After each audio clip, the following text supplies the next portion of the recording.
Осы ZIL 130 сатылады. Жылы 1991 жыл. Машинды көрсетіп өтетін болсам, алдыңғы екі балоны без камер, бірақ желінгенді, рессорларында сынық-пынық жоқ. Радиаторы новый радиатор басылған.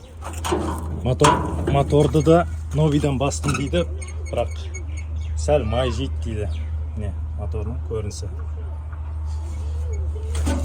Сосын машинаның мына жақтан көрінісі. Бұның кузовының ұзындығы 4 метр, биіктігі 170-180 примерно. Ені 230 примерно. Салонның көрінісі міне. Төбелерін істетілген. Бұл машин нақаду жүріп тұрған машин. Рамларында сынық-пынық жоқ. Кейінен 8 штук метан газ баллоны бар. Гвасы бар. Артына 4 китайский баллон басылған. Артынан көрінісі машинның.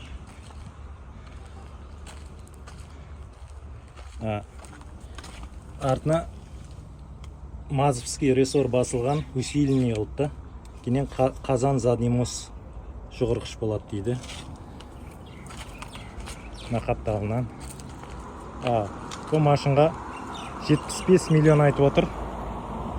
Келісіп беремен дейді. Телефон 90-нан 723 97 78 деген номерге хабарласа берсеңіз болады. Қызыққанларда.